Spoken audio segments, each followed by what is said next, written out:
राधा मेरी स्वामिनी, मैं राधे तेरो दास। जन्म जन्म मोहे दीजियो श्री वृंदावन।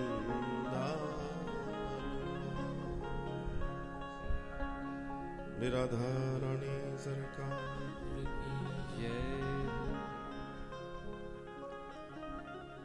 परमानंद धाम वृंदावन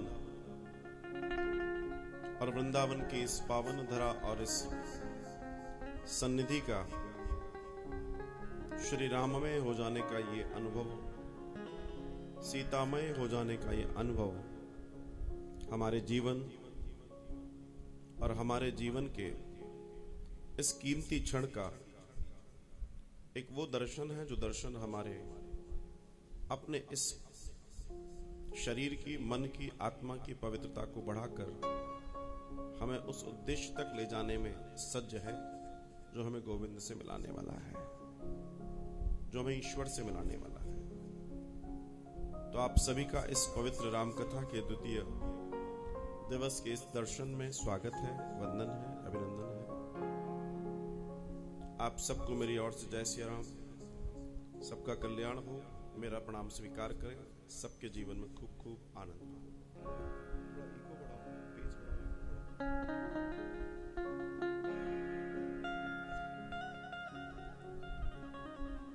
श्री राम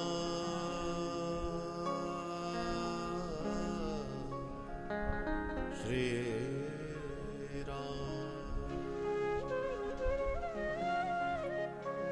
श्री रामचंद्र कृपालु भज मन हरण भव भयदारुण।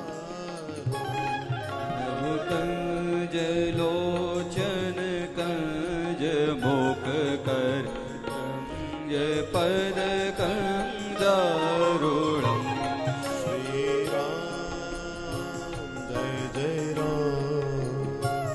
श्री राम जय राम।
दशरथ नंदन श्री राम जय जय राम। श्री राम जय जय राम।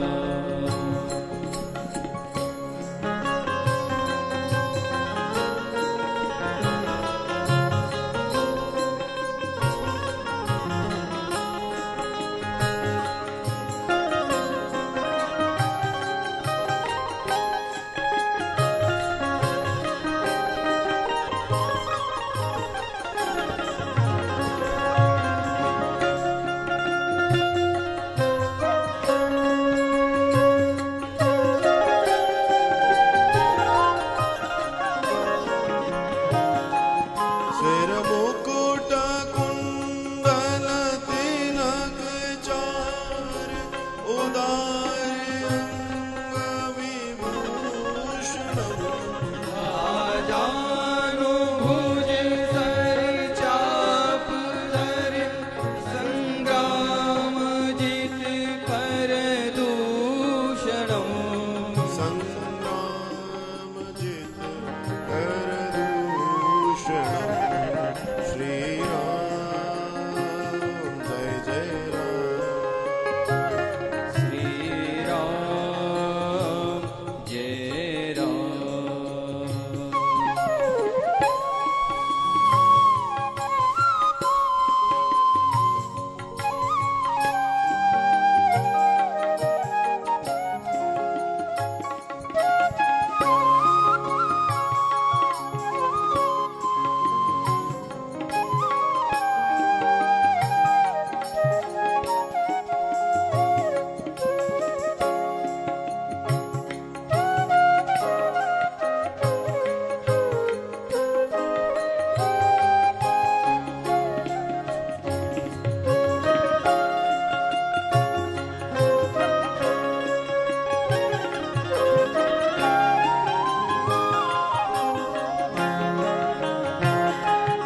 हितवदति तुलसीदास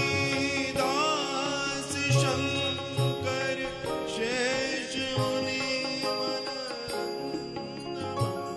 मम हृदय कंज निवास कुरु कामादिखल दल गंजनम्। कामादिखल दल गंजन श्री राम जय जय राम।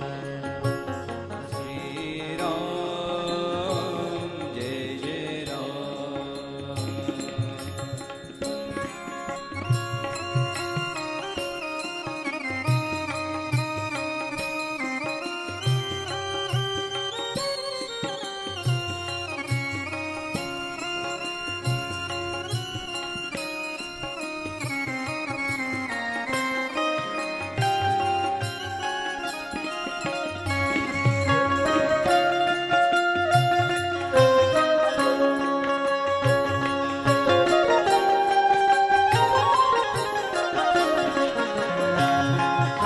मनुदाने राज विलय सो बरु सहज सुंदर सावरा। करुणानिधान सुजान शील स्नेह जानत रावरो। स्नेह जानत रावरो श्री राम जय जय राम। श्री राम जय जय राम।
हम सभी के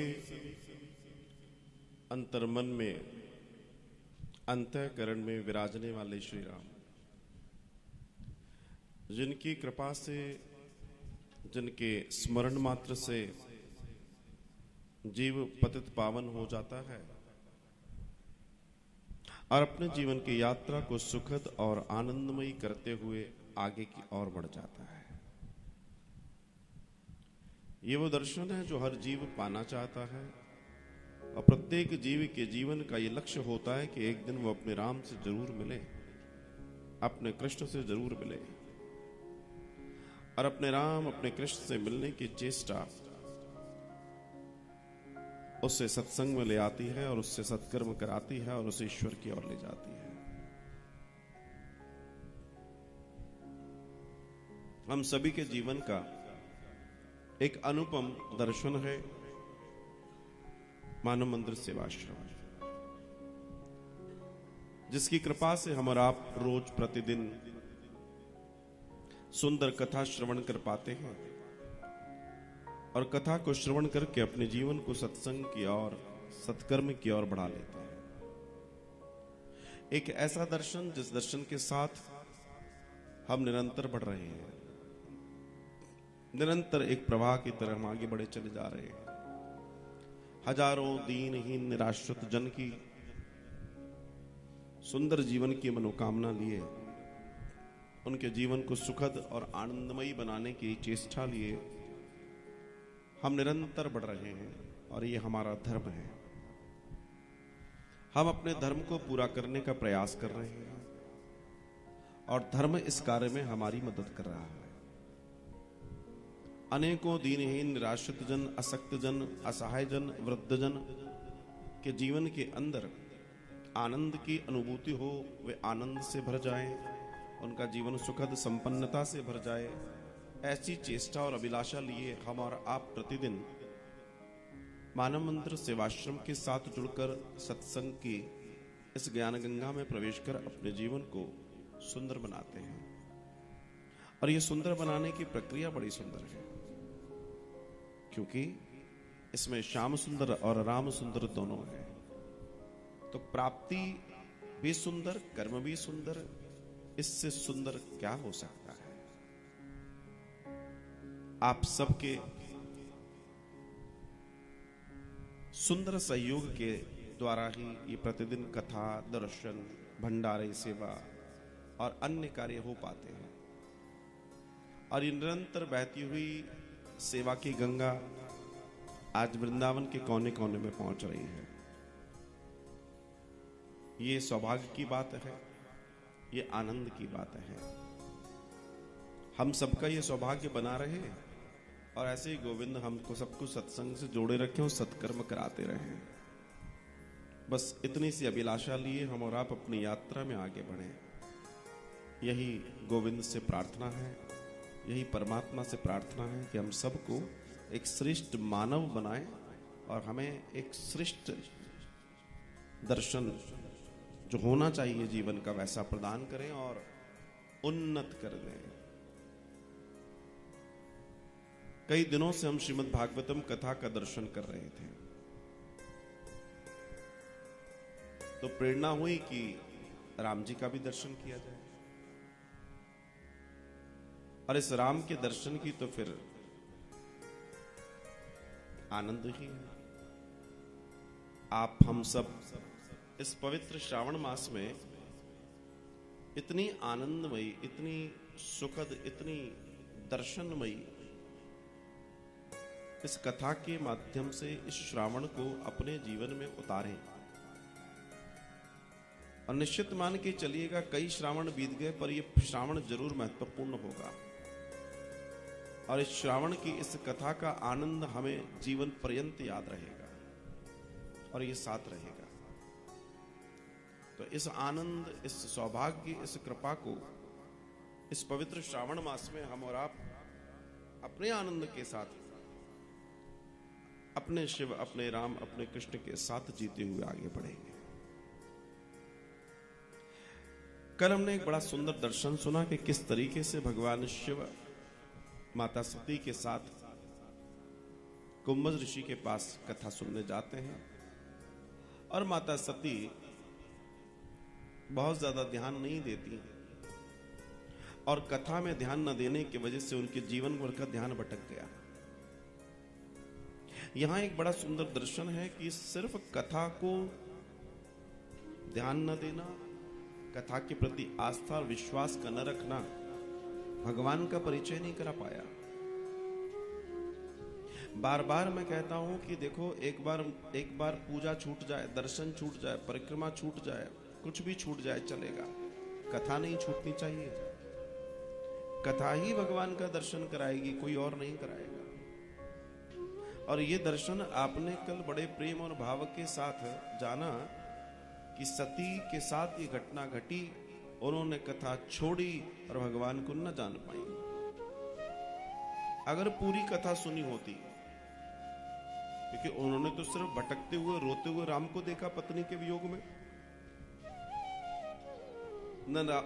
उसके पहले के न राम के वैभव देखे, न ऐश्वर्य देखे, न लीला देखी, न त्याग देखा, कुछ तो भी नहीं देखा था, क्योंकि सुना ही नहीं था। सिर्फ उतने उतने राम दिखाई दिए, मेरी पत्नी किसने देखी, बस यही तो सुनाई दिया।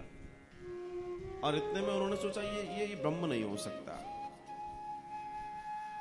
यही ब्रह्म हो सकता है। क्योंकि ब्रह्म का जो दर्शन है, जो ब्रह्म को जानने का दर्शन है, ब्रह्म को समझने का दर्शन है, वो क्या ब्रह्म सिर्फ चमत्कार करके ही बताएगा? ब्रह्म अपना दर्शन सूक्ष्म रूप में भी दिखाता है और वृद्ध रूप में भी दिखाता है। ये तो हमारे ऊपर निर्भर करता है कि हम उस दर्शन को कैसे लें और कैसे देखें।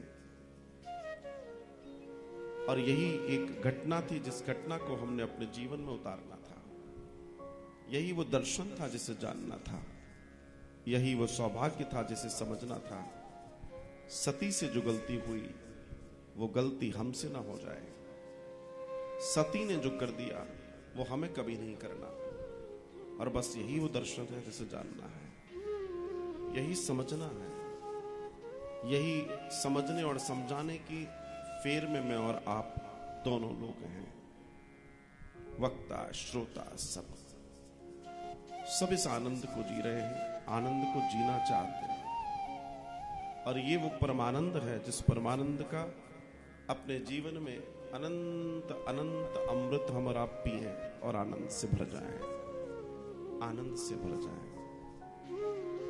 यही चाहते हैं राम। वो दर्शन जिस दर्शन को शिव करने पहुंचे। कल हमने कथा सुनी, सिर्फ कथा न सुनने की वजह से, कथा में श्रद्धा विश्वास न करने की वजह से सती को जलना पड़ा। अंत में जब सती अपने आप को दहन करने लगी, तब उन्होंने भगवान राम का ध्यान किया। और भगवान राम का ध्यान करके उन्होंने एक ही बात कही, हे प्रभु, आपसे बस इतनी प्रार्थना है, आप मुझे क्षमा करें और मुझे जन्म जन्म शिव ही पति के रूप में चाहिए, ऐसी आप कृपा कर दें। कितनी सहजता, कितनी सरलता है हमारे गोविंद में कि वह मुस्कुराए और श्री सती के ऊपर कृपा कर दी। और कृपा की हिमालय की बेटी के रूप में, हिमालय राज की बेटी पार्वती के रूप में वे जन्म लेती है। जब ते उमा शैल ग्रहे सकल सिद्धि संपत्ति नारद समाचार सब पाए, कौतुक कहीं गिरी गे सिधाए। शैल राज बड़ आदर कीना, पद पखारी वर आसन रे। जब ते उमा शैल ग्रह आई, मां ने जब, पार्वती जी ने जब जन्म लिया हिमालय के यहाँ, कई बार हम लोग सोचते हैं कि कथाओं में भगवान का दर्शन, भगवान की, ये तो अच्छी बात है, हिमालय जी के यहाँ मां स्वयं पहुंच गई। हमारा विचार है कि हिमालय पे कृपा हो गई, ऐसे ही नहीं होती। हिमालय ने इसके लिए भारी तपस्या की, और तपस्या कितनी भारी थी ये समझिए कि मन में आया कि जगदम्बा तुम मेरी बेटी बनो,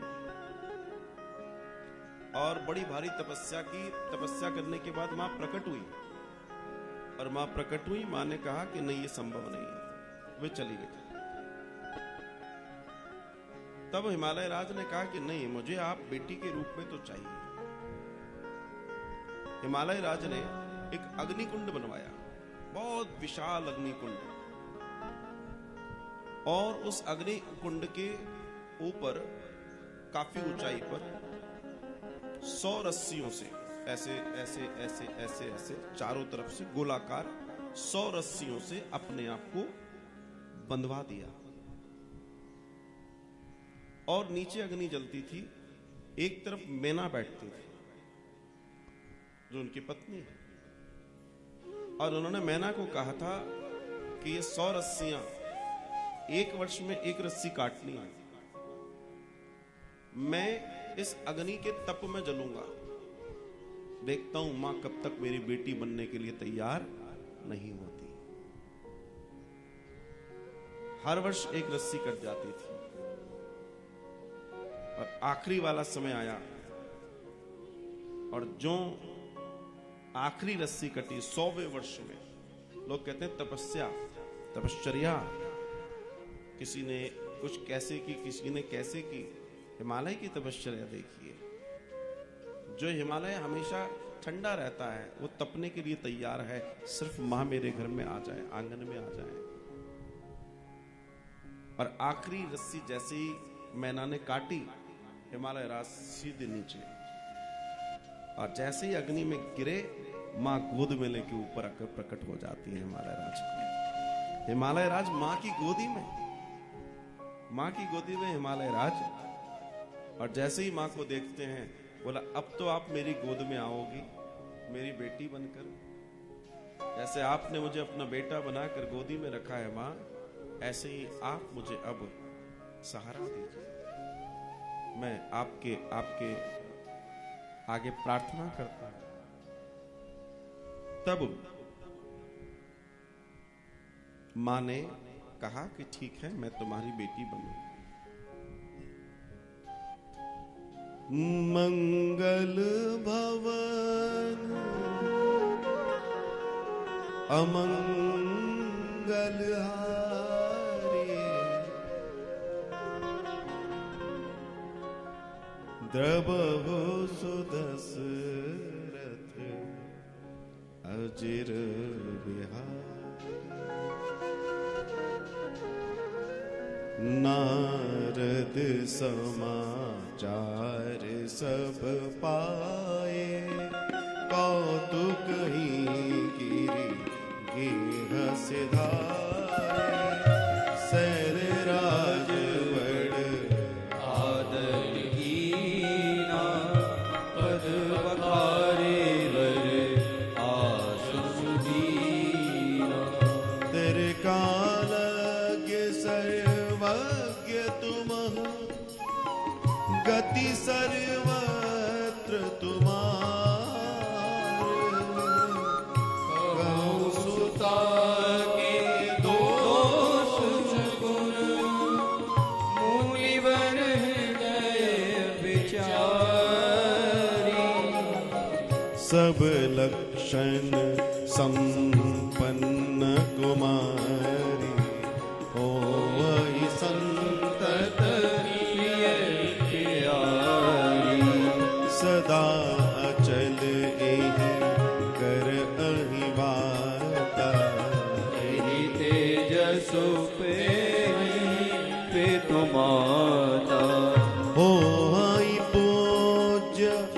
सकल जग माही सेवत कछु दुर्लभ नाही एहि कर नाम सुमिर संसारा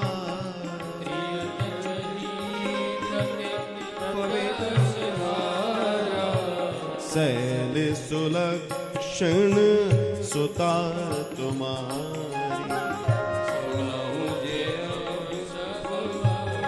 गुण विचारी। एक दिन श्री नारद जी का आगमन हिमालय राज के यहाँ हुआ और हिमालय राज बड़े प्रेम से नारद जी का अभिवादन करते हैं, बहुत आनंद के साथ। अब चूंकि नारद जी आए, खेलते खेलते और बच्चे और पार्वती जी भी आकर हिमालय राज की गोद में बैठ गई, पिताजी पिताजी करती हुई। भगवान नारद जी ने जैसे ही पार्वती जी का दर्शन किया, मन ही मन प्रणाम कर लिया।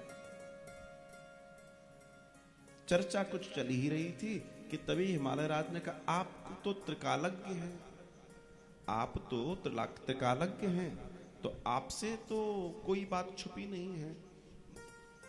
आपसे एक निवेदन है कि आप तो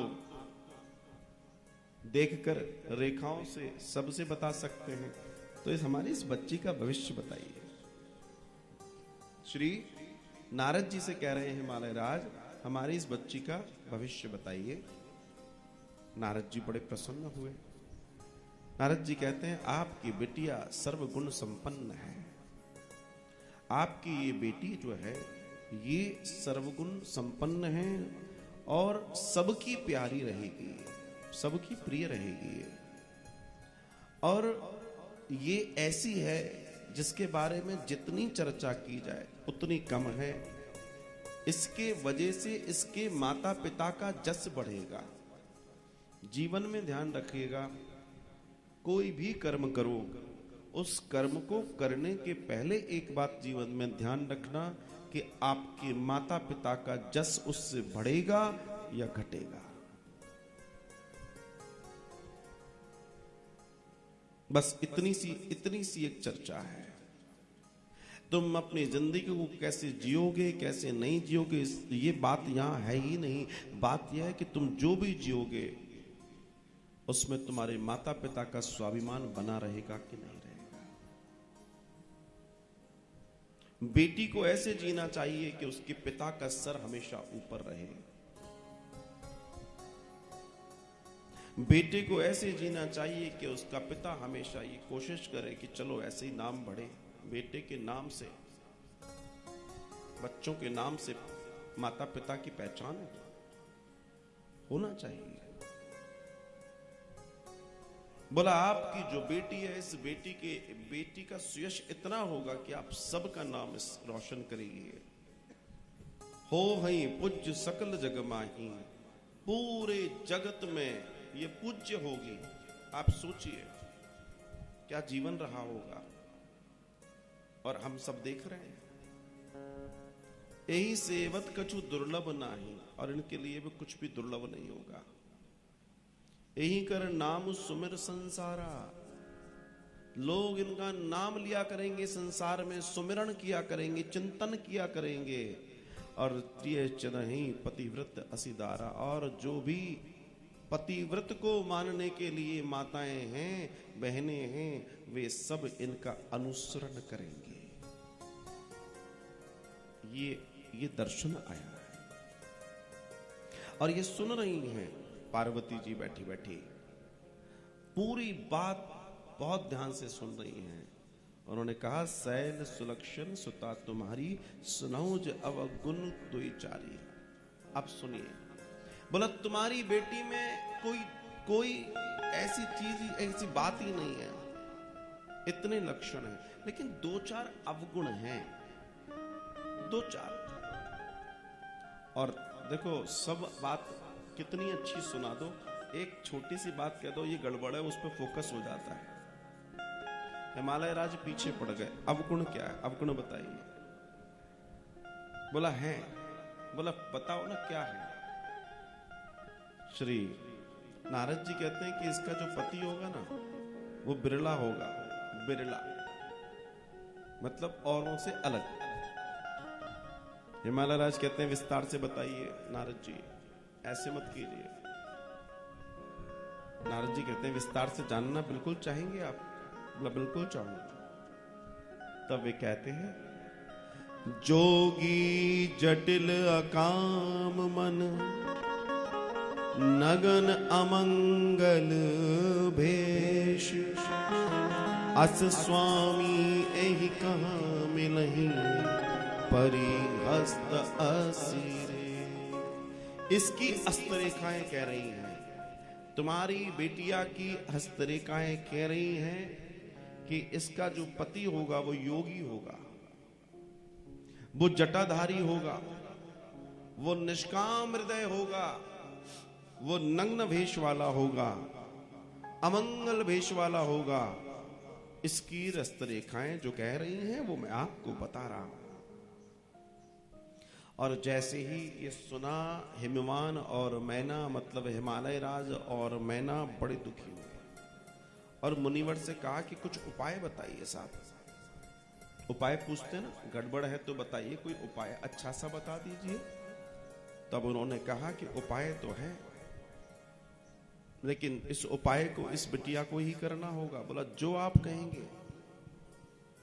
नारद जी कह रहे हैं, जे जे बर के दोष बखाने, ते सब सिंह पही के अनुमाने। बोला अब ये तो हो गया जो हो गया, जैसी स्थिति है वो तो मैंने बता दिया, लेकिन जो जो मैंने बातें कही हैं ये बातें शिव से भी जुड़ जाती हैं, ये बातें भगवान शिव से जुड़ती हैं, वे भी ऐसे ही हैं। तो अगर तुम्हारी बेटी अगर तप करे, अगर तुम्हारी बेटी तप करे और त्रिपुरारी को पाने की चेष्टा करे, तो उनसे सुंदर वर फिर पूरी इस पृथ्वी पर उसके लिए नहीं हो सकता, किन्हीं लोक में नहीं हो सकता। ये विचार जैसे ही श्री नारद जी ने दिया तो उन्होंने विचार दिया। वो आई पार्वती उठकर बालिका और उनको प्रणाम करती है। बोलो वो आप मेरे गुरुवर हैं, आप मुझे दीक्षित कीजिए और मुझे बताइए कि मैं इस कार्य को कैसे कर सकती हूँ, कैसे कर पाऊंगी। तब श्री नारद जी ने दीक्षित किया है श्री पार्वती जी को और उनको नामदान दिया है, गुरुमंत्र दिया है और उनको बताया कि आप जो है ऐसे ऐसे करना है। अच्छा, पार्वती जी ने जैसे ही नारद जी के वचनों को, अपने गुरुदेव के वचनों को सुना, अपने हृदय में रख लिया और शिव को उसी समय पति रूप में धारण कर लिया। उसी वक्त पति रूप में धारण कर लिया और संकल्प लिया कि मैं इस महान तप को जरूर करूंगी और मुझे ये करना चाहिए। और माता पिता को खूब मनाया, वो मानने को तैयार नहीं। अंतोगत्वा वे तप करने के लिए चली गईं। सभी प्रियजन कुटुंबजन व्याकुल होकर देखते रह गए, लेकिन वो न रुकी। क्या दर्शन है? दर्शन ये है कि जब भी आप ईश्वर को पाने की चाह रखोगे तो मैं सबसे पहले अपने ही रोकेंगे, कोई पराया नहीं रोकेगा, क्योंकि वे आप अपने आप से आपको दूर जाने देना नहीं चाहते। और यही वो दर्शन है जिसे समझना है, जिसे जानना है। पार्वती जी खूब आग्रह करती रही, खूब बातें करती रही, कोई मानने को तैयार नहीं। जब कोई ने नहीं माना तो पार्वती जी ने अंतिम फैसला स्वयं लिया। बोला ये मेरे जीवन की बात है, मुझे शिव की प्राप्ति करनी है और मुझे शिव प्राप्त हो, बस मैं इतना चाहती हूं, मुझे जाने दीजिए। श्रावण मास, ये वो पवित्र मास है जब भगवान शिव की हम सभी आराधना करते हैं। चातुर्मास के देवता भगवान शिव हैं और उसमें विशेष ये श्रावण मास है। और इस श्रावण मास का परमा आनंद हम और आप निरंतर ले रहे हैं। आज देवालयों में खूब भीड़ देखी जा सकती है। सभी लोग बड़े प्रेम और भाव से, बड़े आनंद के साथ भगवान शिव का अभिषेक कर रहे हैं, पूजा कर रहे हैं, पार्थिव शिवलिंग बना रहे हैं और अन्य अन्य तरीके से अपने भोले बाबा को मना रहे हैं। ये वो समय है जब आपको हरी 3 पत्ती का बेलपत्र भगवान पे चढ़ाना है, लेकिन हरी पत्तियां खानी नहीं है।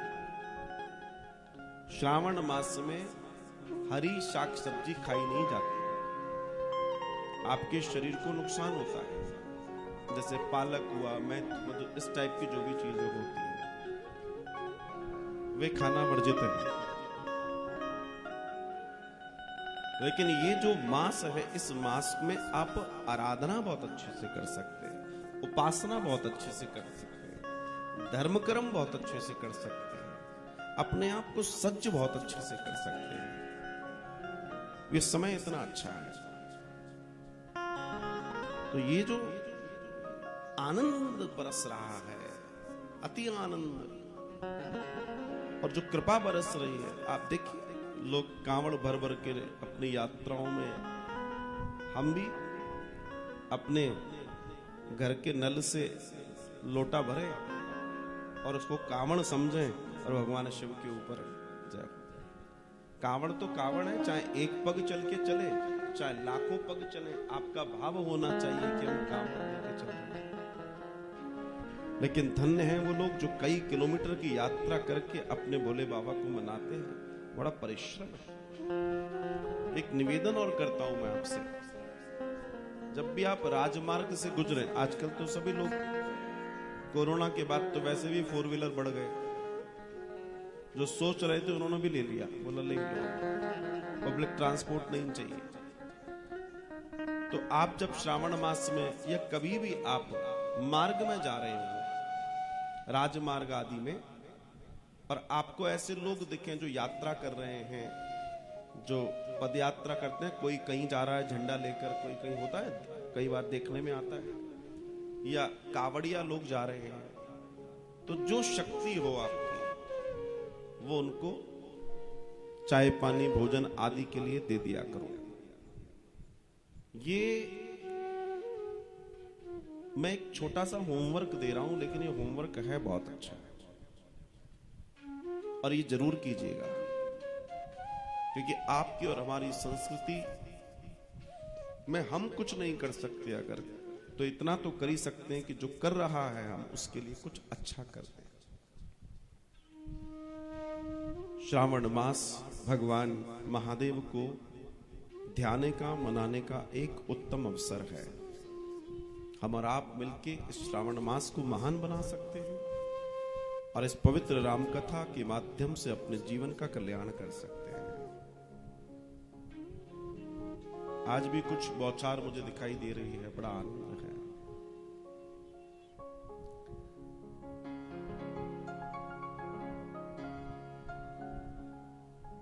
आया सावन सुहाना,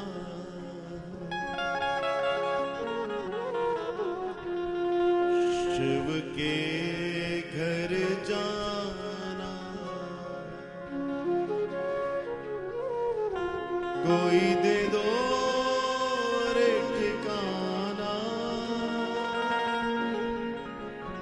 मुझको कांवड़ चढ़ाना है। आया सावन सुहाना है, शिव के घर जाना है,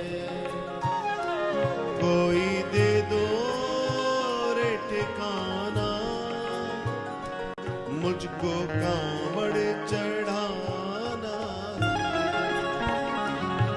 आया सावन सुहाना है,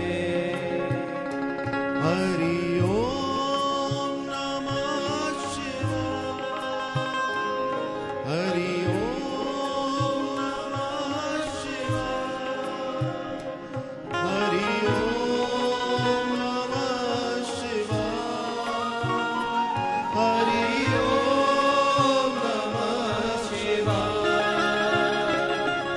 हरि ओम नमः शिवाय। सभी गई। हरि ओम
मुझे कांवड़ चढ़ाना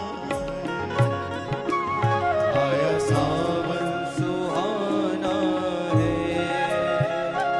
शिव के घर जाना है, कोई दे दो ठिकाना मुझे कांवड़ चढ़ाना है।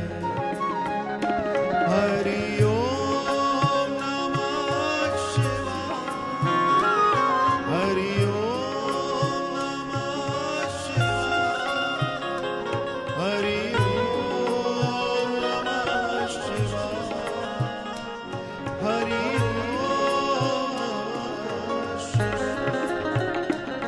हरि ओम नमः शिवाय, हरि ओम नमः शिवाय, हरि ओम नमः शिवाय, हरि ओम नमः शिवाय।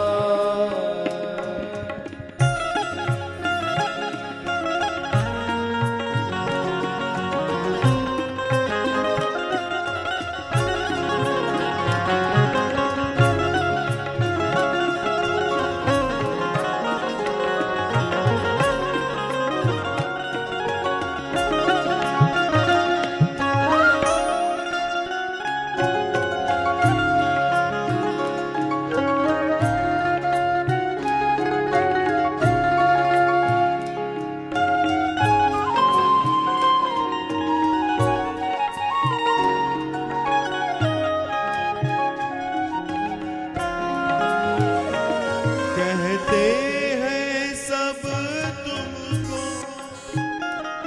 भोला भंडारी हो, जो शरण पड़ा तुम्हारी हर विपदा टारे हो।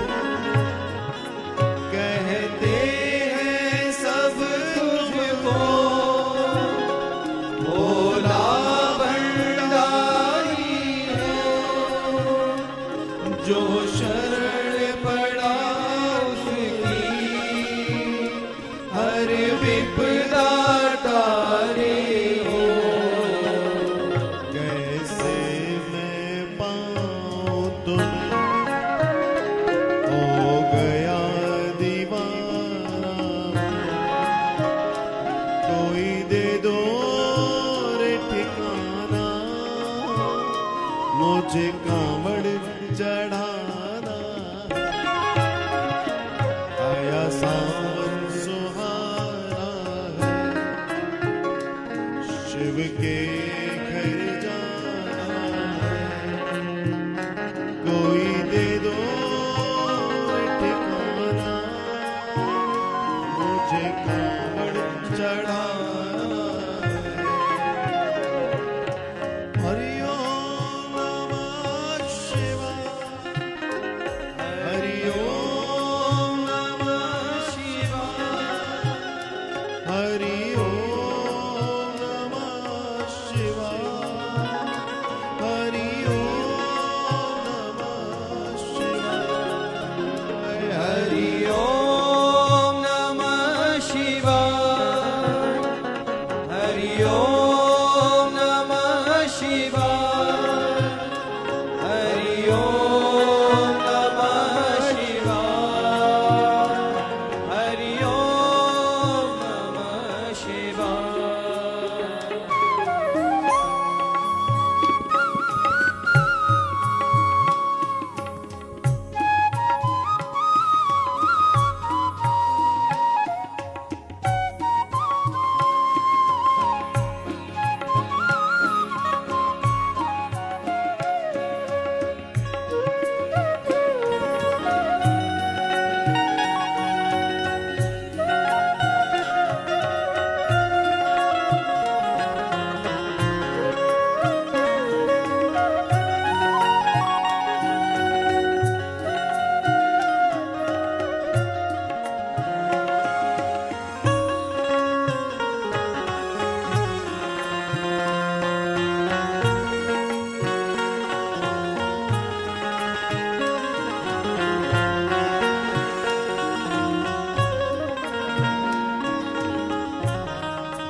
गल में सोहेल के सर्पों की माला है, रहते हैं मस्त सदा योगी मतवाला है।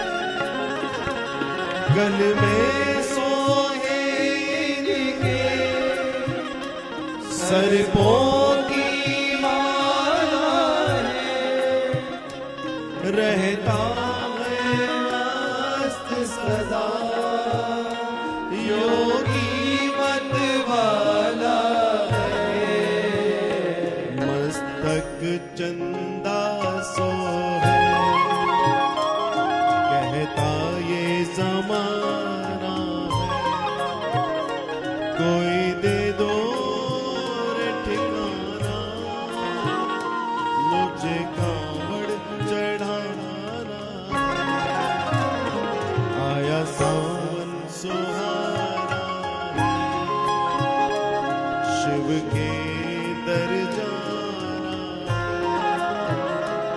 कोई दे दो रे ठिकाना, मुझे कांवड़ चढ़ाना है, कोई दे दो रे ठिकाना, मुझे कांवड़ चढ़ाना। अपने मन के मंदिर से जल की लोटी भर के और अपने उस मानस पर बैठे हुए शिव को उस जल को अर्पित करके अपनी कांवड़ का भेंट कर दिया जाए। ये अद्भुत दर्शन, ये अद्भुत क्रिया प्रक्रिया हमें जो मिली है, ये वो आनंद है जिस आनंद को जीने के लिए परमात्मा ने हमें चुना है। हम चुनाव है उसका, और ये चुनाव अद्भुत है, श्रेष्ठ है, अति सुंदर है।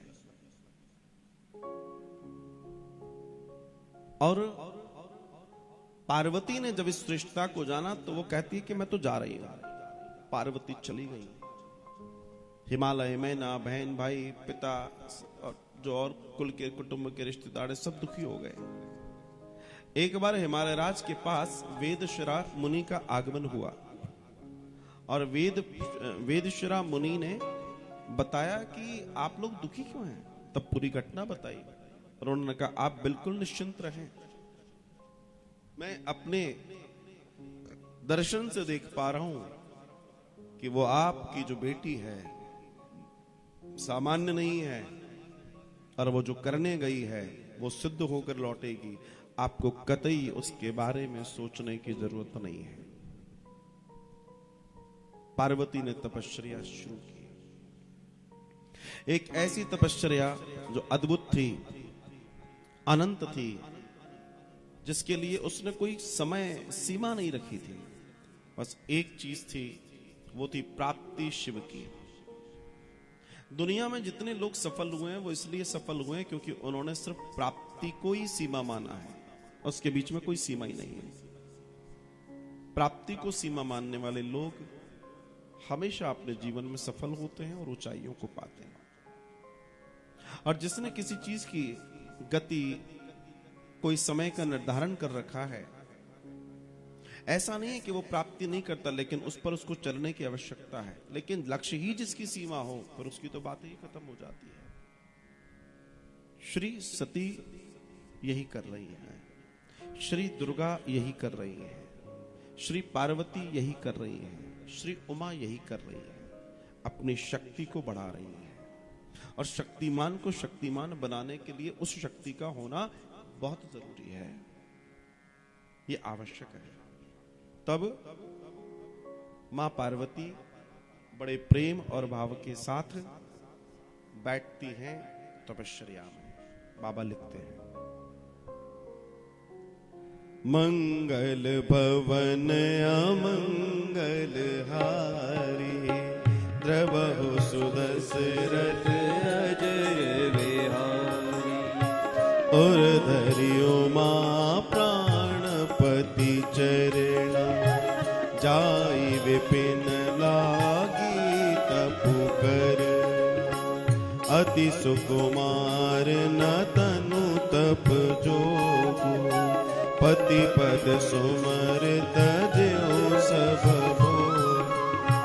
निव नव चरण उपन अनुरागा, बिसरी देह तद मनु लागा। संबत सहस मूल सागु खाई सत बरस। कछु दिन भोजन बारी बताशा,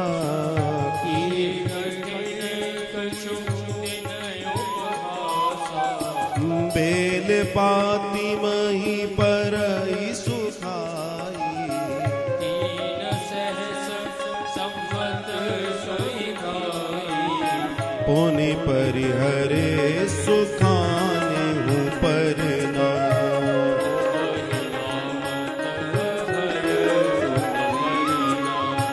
मंगल भवन अमंगल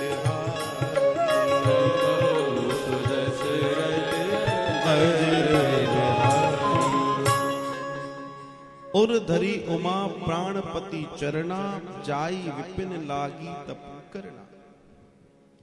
और धरी उमा प्राणपति चरना, अपने उर में, अपने मन में, अपने हृदय में भगवान शिव के चरणों का ध्यान कर कर उमा उस गहरे जंगल में, वन में जा बैठी जहां उन्हें शिव प्राप्ति करने के लिए साधना और तपस्या करनी थी।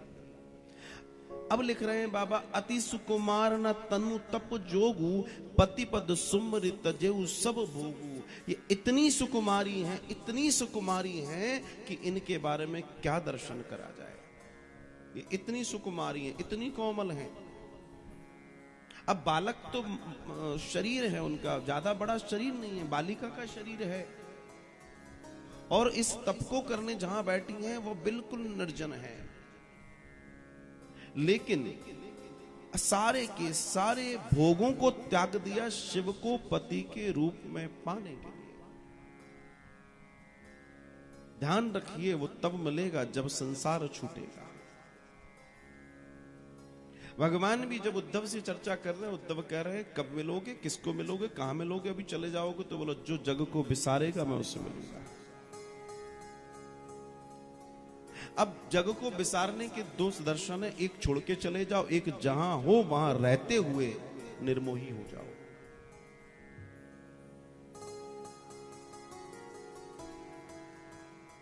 मेरी दृष्टि में अगर देखा जाए तो ज्यादा अच्छा यह है कि रहते हुए निर्मोही हो जाओ, वैरागी हो जाओ। लेकिन दूसरी दृष्टि में देखा जाए तो ये तो मैं कह रहा हूं हर किसी के लिए संभव नहीं है। और दूसरी दृष्टि में सब छोड़ के चले जाओ तो लोग अपना कमरा छोड़ने को तैयार नहीं है। सब छोड़ने की तो बात छोड़ दो, अपनी इतनी सी चीज छोड़ने को तैयार नहीं है। वो चाबियां जो 30 साल से संभाली जा रही हैं उन्हें छोड़ने को तैयार नहीं है।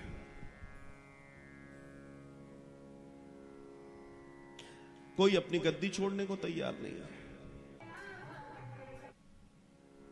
कई बार ऐसे दर्शन देखने में आते हैं, बेटा योग्य हो गया, गद्दी पर बैठने के लायक हो गया, पर पिता कहते हैं अभी तो छोटा है।